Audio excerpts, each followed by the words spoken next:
Sunnah yang paling besar dari sunnah Nabi yaitu sunnah dakwah. Sunnah yang paling besar yaitu sunnah dakwah. Dalam Malfuzat Maulana Ilyas, dakwah adalah maha sunnah.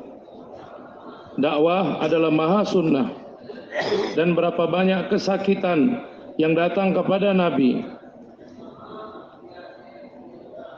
maka Nabi lebih besar, lebih maju daripada seluruh kesakitan yang datang kepada nabi-nabi terdahulu. Dan penyebabnya hanyalah dengan cara dakwah Nabi. Apabila ada cara tarikah dakwah Nabi, maka kesusahan yang datang kepada Nabi akan datang kepada umat ini. Tetapi apabila meninggalkan cara dakwah Nabi, maka kesakitan di dalam jalan ini umat tidak akan dapat menahannya. Malfuzat Maulana Ilyas rahmatullahi alaih, tanpa melewati jalan kehinaan di jalan ini, maka umat tidak akan sampai kepada jalan kemuliaan, yaitu kita datang kepada satu-satu orang Islam dan membawa mereka kepada jalan yang benar. Apabila kita melihat di dalam sirah Nabi SAW meletihkan diri beliau yang paling letih di dalam ibadah dan di dalam infiradi dakwah. Jadi Allah Ta'ala tidak mengatakan kamu akan binasa dengan banyaknya ibadah, tetapi Allah mengatakan la'allaka bakhi'un nafsaka alla yakunu mu'minin. Apabila mereka tidak beriman, apakah kamu akan menghancurkan diri kamu? Hakim bin Kaisan, Nabi telah memberikan dakwah kepadanya. Kita hari ini hendaknya muhasabah untuk diri kita dan kepada tuan-tuan semua. Berapa banyak hari ini orang-orang yang kita usahakan, yang mana menjadi asal sunnahnya Nabi SAW. Nabi SAW membawa Hakim bin Kaisan duduk, dan beliau merupakan ketua dari kabilahnya, ketua sukunya. Maka Nabi telah memahamkannya kepada Islam. Kamu peluklah agama Islam, tetapi dia mengingkarinya. Dia datang berlawanan. Maka para sahabat menginginkan untuk membunuhnya. Hadrat Miqdad apabila melihat apabila musuh ini dibunuh, maka musuh akan masuk ke dalam neraka dan dia akan termahrum dari agama. Mengapa saya tidak memberikan keamanan kepada musuh ini? Dengarkan dengan tawajuh. Mengapa aku tidak memberikan keamanan pada musuh ini? Sehingga aku akan membawa dia dalam suasana masjid, dan aku akan membawa dia kepada Nabi, dibawa dalam suasana Nabi. Mudah-mudahan dia akan menjadi lembut hatinya dan masuk ke dalam Islam. Hari ini orang-orang memahami turun di medan peperangan hanyalah untuk membunuh. Hati saya menginginkan hendaknya kita memahami turun di medan, yaitu bagaimana satu-satu orang umat dakwah, umat yang harus diberikan dakwah kepada mereka supaya mereka diselamatkan dari neraka.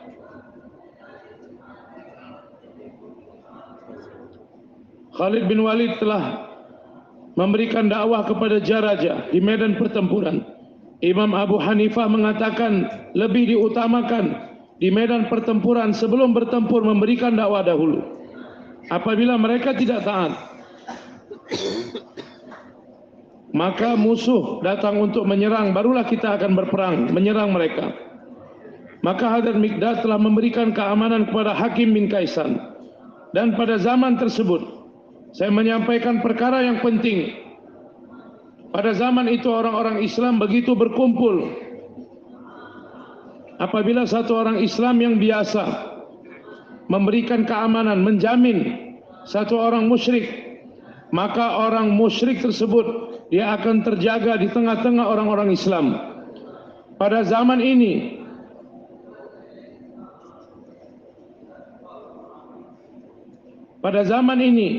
begitu pecahnya kehidupan orang-orang Islam, kalau ada satu orang Islam dimusuhi, tidak disukai kepada firqah atau golongan yang lain, tetapi golongan yang lain tidak akan menerimanya.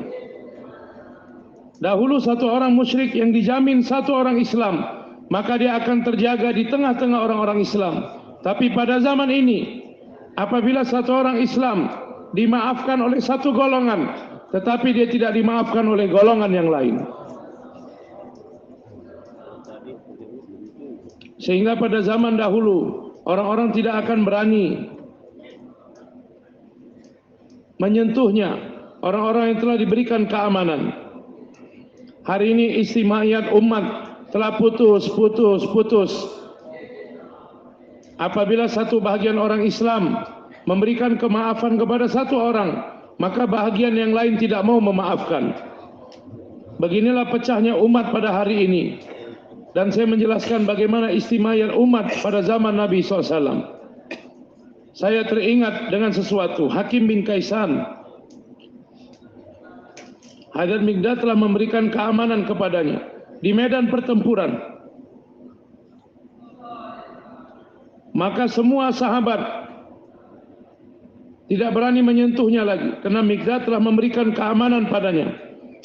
Di pertengahan hati saya ingin menyampaikan, dalam perkara ini pemaksaan, kita harus membawanya keluar dari suasananya supaya keadaannya menjadi berubah. Tetapi kebodohan orang pada hari ini dapat menyampaikan agama dengan cara apapun, dengan alat apapun. Ini bukan dakwah namanya, bukan tabligh namanya, tetapi bermain-main dalam agama. Sehingga Al-Quran telah mengatakan,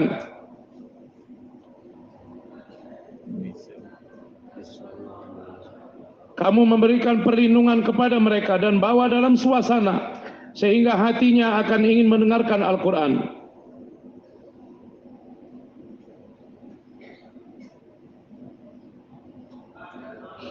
Bawa, keluarkan orang-orang dari suasana mereka, bawa dalam suasana kita. Ini merupakan usul daripada tabligh. Satu orang tidak akan dikatakan sebagai afdal umat. Perkataan Abu Hurairah, umat tidak akan dikatakan sebagai khairul umat apabila mereka tidak membawa orang lain membawa dalam suasana agama. Untuk khairul umat syaratnya, keluarkan mereka dari suasana mereka dan bawa dalam suasana agama. Maka Hadrat Miqdad telah memberikan keamanan kepada Hakim bin Kaisan dan mengeluarkannya dari medan pertempuran, membawa kepada Nabi. Dia ini merupakan kepala suku dan aku telah fahamkan, tapi tidak mau taat juga. Maka kami bawa kepada engkau supaya engkau usahakan dia. Hari ini kita buat jaulah 5 menit saja. Kita katakan jaulah kita sudah selesai, mulaqat kita sudah selesai. Hari ini satu organisasi yang berjalan, bukan satu usaha dakwah yang berjalan.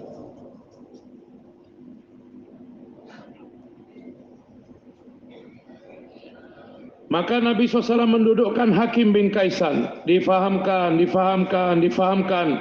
Dia terus mengingkari. Umar mengatakan, aku begitu kasihan kepada Nabi. Nabi terus mengusahakan dia. Umar mengatakan, dia ini tidak ada takdir untuk dapat hidayah. Kalau memang tidak mau taat, serahkan padaku, supaya aku pisahkan lehernya dengan badannya. Tetapi Nabi SAW telah melarangku. Dan sahabat mengetahui apabila Nabi SAW melarang, maka Nabi SAW tidak suka dengan perkara tersebut. Umar mengatakan, aku telah mengatakannya, maka sudah. Tetapi belakangan aku berpikir, harusnya aku tidak mengatakan seperti itu. Tetapi aku hanya mengatakan, karena aku hanya kasihan kepada Nabi. Tapi Nabi SAW terus memahamkan. Akhirnya Hakim bin Kaisan menerima Islam. Nabi mengatakan, wahai Umar, apabila aku mengikuti perkataan kamu, maka orang ini akan masuk dalam neraka jahanam. Inilah yang ingin saya sampaikan. Dakwah infiradi kita berikan dengan zat diri kita sendiri. Menjadi kebiasaan Nabi SAW dan para sahabat. Mereka telah membuka pintu orang untuk masuk dalam Islam dan menutup pintu orang-orang keluar dari Islam. Dimanapun berada, maka berada dalam dakwah, berada di penjara memberikan dakwah, dalam keadaan gembira, dalam keadaan susah, sakit, sehat, dalam keadaan bersafar di lautan,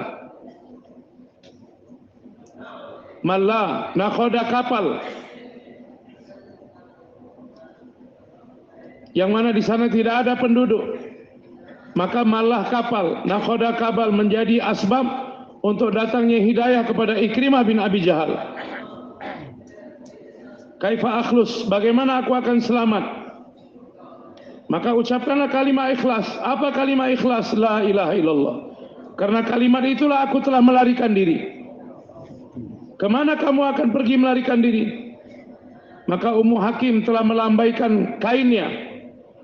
Maka Hadrat Ikrimah, alama nakhoda kapal, telah memberikan dakwah kepadanya. Kalau aku ingin mengucapkan ini, mengapa aku lari ke Yaman? Tetapi kena ombak yang besar, mereka pun kembali.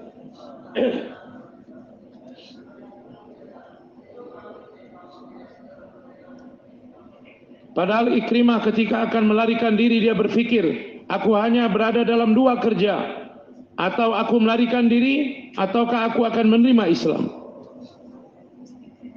Maka berada di lautan, kerjanya yaitu memberikan dakwah juga. Jadi begitu umumiat dakwah, maka mereka telah memperkuat benteng Islam. Dan karena meninggalkan dakwah, sehingga benteng Islam pun telah menjadi roboh. Sehingga orang-orang Islam sendiri, orang Islam ikhraj, keluar daripada Islam. Tidak ada idkhal, orang masuk ke dalam Islam. Orang-orang Islam secara istimai telah meninggalkan tanggung jawab dakwah Islam. Kemudian yang kedua, mengganti cara dakwah itu dengan cara-cara yang lain, dan sibuk dalam perkara dunia, usaha dunia. Dan apabila memberikan dakwah dengan alat-alat, dengan benda-benda, inilah yang menjadi penyebab mundurnya agama. Dan alat-alat, perantara-perantara mereka pergunakan untuk menyebarkan agama. Saya sudah sampaikan, orang beramal tidak beramal untuk datangnya hidayah kepada manusia, maka tidak dapat dengan alat-alat dan perantara, tetapi dengan pengorbanan mujahadah seorang da'i. Inilah yang menjadi sebab untuk datangnya hidayah kepada manusia. Mujahadah seorang da'i menjadi sebab untuk datangnya hidayah kepada manusia.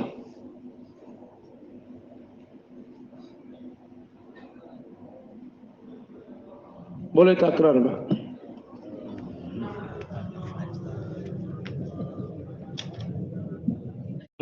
Sunnah yang paling besar dari sunnah